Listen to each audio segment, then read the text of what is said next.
Hello everyone and welcome to another episode of Integrity Matters by Turnitin. With me in the house today is the Director, Teaching Innovation Unit, University of South Australia, Dr Sheridan Gentili.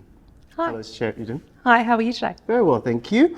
As we start Integrity Matters by Turnitin, we'd like to get a little bit about your background and how your role influences learning and teaching, academic integrity, policies and procedures, and maybe talk a little bit about if and when your role has an impact on the type of technology that's used for learning and teaching at your university. Yeah, so I've been at University of South Australia for quite some time now. I started as an academic and through there I became an academic integrity officer.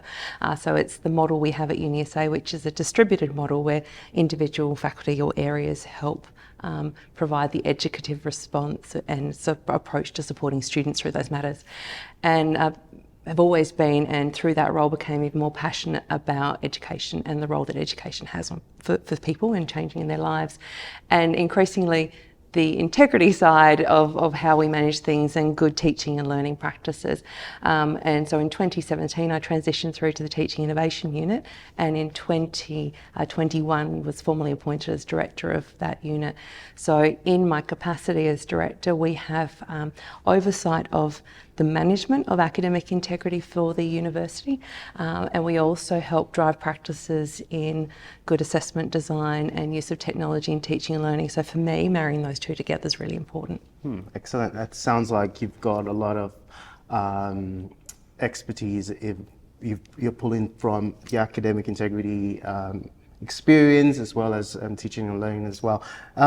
Talking about assessment and the need for meeting student learning outcomes, can you talk to us about your institution's overall strategy around assessment and how you ensure that students are meeting learning outcomes? Yeah, this is a really exciting space and time for UniSA. In 2021, we launched a new teaching, learning and research strategy called the Academic Enterprise Plan. And as part of that, we have a major project called the Authentic Assessment Project, and many universities have got that approach. But we've been working really hard over the last 12 months to roll out our internal definition around what authentic assessment means to us and how we start to improve our understanding of what assessment practices are happening across the institution, so we can help support our staff in really rethinking and reconceptualising their assessments and how they can make the most of technology where appropriate, and other types of assessment practices.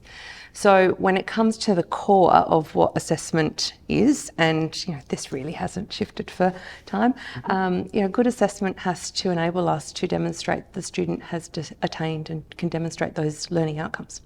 And so really ensuring that the assessment that we have for a student across all courses, they're valid, they're fair, they're reliable, and they're appropriate for all students in that space. They promote academic integrity, and I don't necessarily mean that we're designing it to try and get it out, because you can't do that. But it's around having those really important conversations and thinking about how we scaffold the learning. So understanding what we're trying to actually assess. Is it that written essay and it's that paragraph, or actually are we assessing the process by which the student has engaged in the learning, which has come together in that final report? So understand what we're doing, so embedding those academic integrity principles through assessment design, and then ensuring students get really good feedback, because that helps form the evaluative judgment and that continuous improvement. So for us, that's at the core of what good assessment is. I think that sounds like a really good segue to get into my next question. COVID has happened. It's still happening. Yes. November 2022, we had ChatGPT. So we've got this new opportunity, I'll frame it, with AI. Now, how or what are your institution's priorities in terms of how you tackle this challenge? And what does that mean for academic integrity? So this is a new tool. And I think if we think about it that way, we can have a far more measured response. Media has really sort of fueled a bit of panic and anxiety in people. So I think, the first thing, given this point in time we're at now, is to really come back and say, and just remember, it's a tool.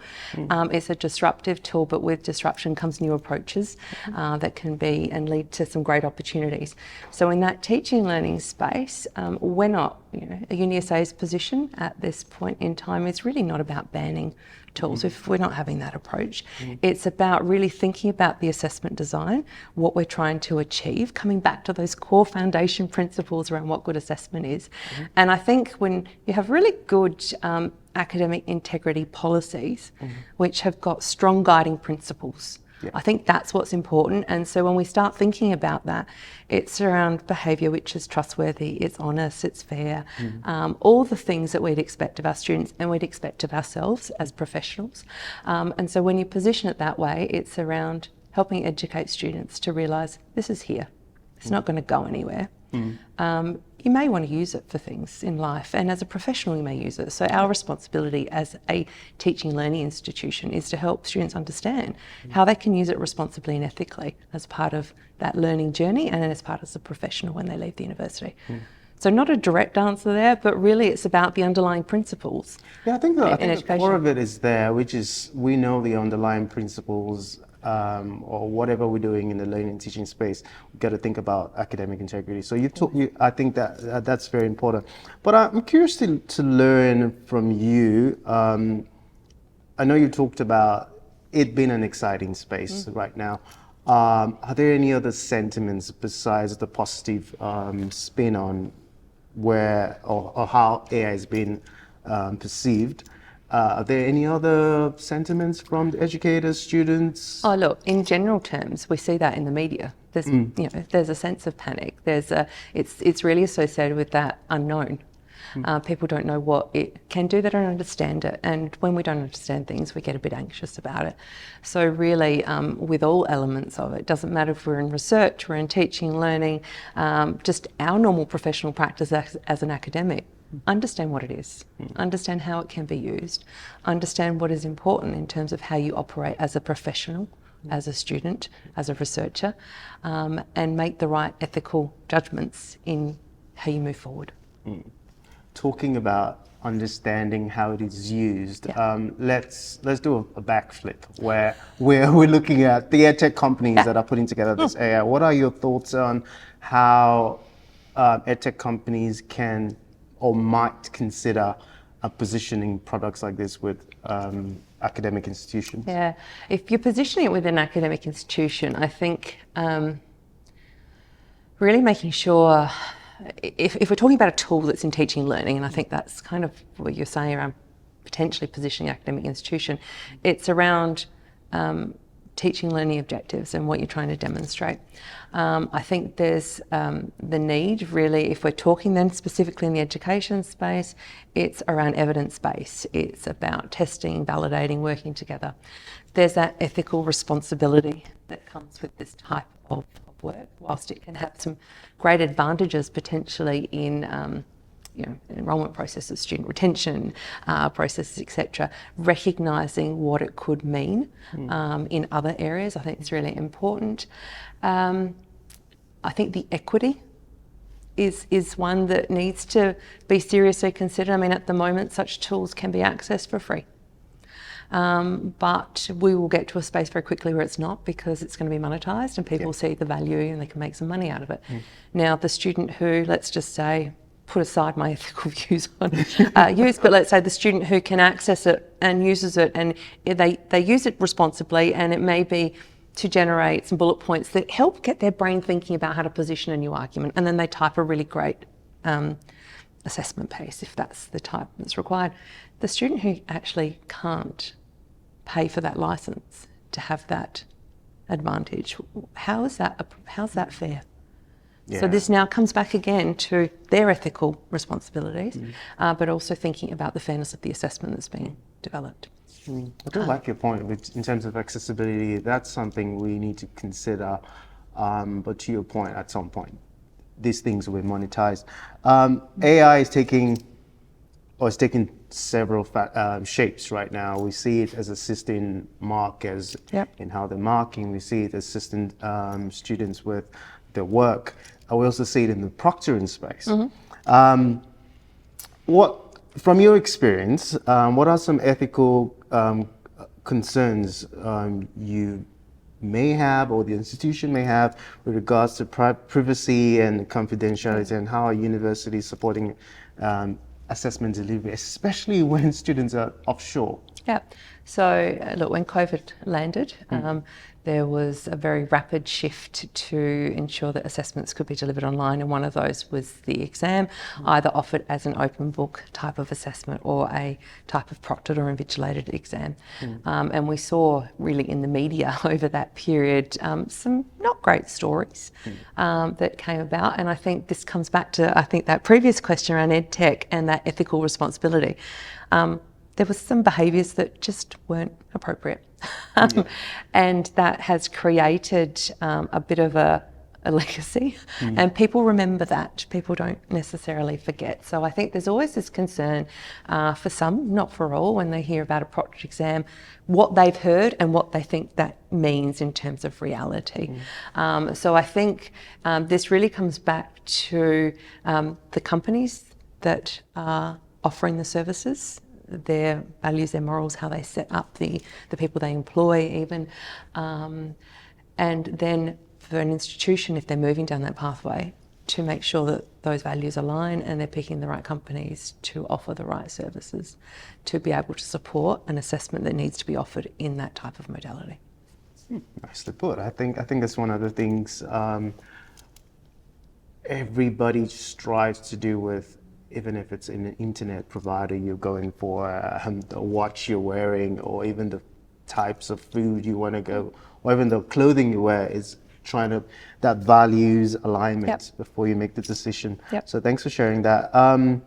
Which is, from your current, or what you're seeing in your institution, what types of assessments will be impacted with this influx of AI? Potentially anything. Anything, okay. I mean, you can create, art, creative types of works, written assessments. We've had for quite some time software that can give you a full mathematical response with all the workings out. So I think the tools are just getting smarter, if you will.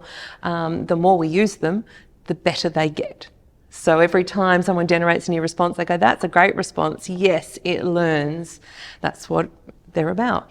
And so I think, in reality at the moment, it's endless.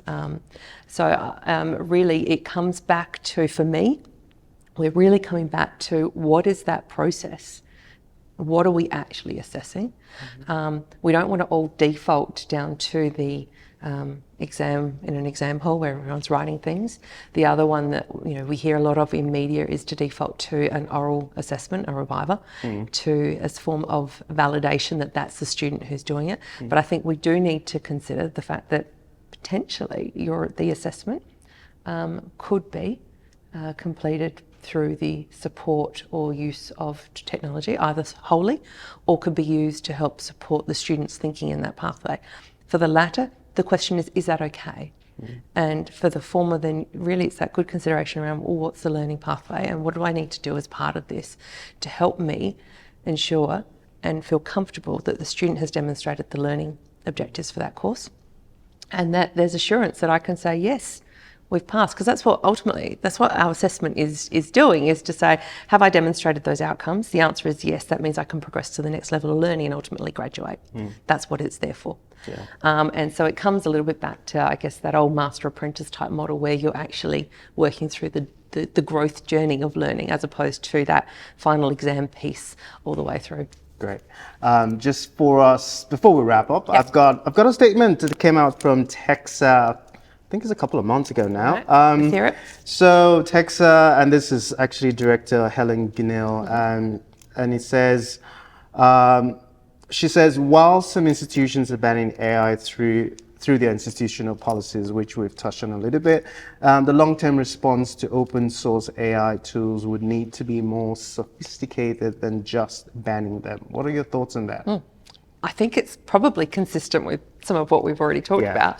I think we probably just need to have a pause because we're in, we're in the early stages of this. It's really just exploded in the scene. And it comes back, I think, to one of your earlier questions. I don't think we yet know the full extent of what we're dealing with. We're really at infancy in the grand scheme of things.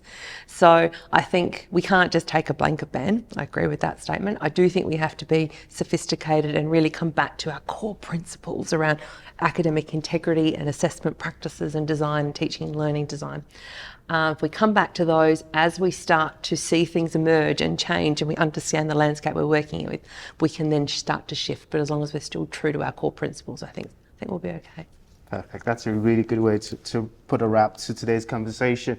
For those who are watching, we're speaking with Dr. Sheridan Gentili, who is the Director, Teaching Innovation Unit at the University of South Australia. I want to say a big thank you to Dr. Sheridan for your time today and sharing your insights. Thanks for having me.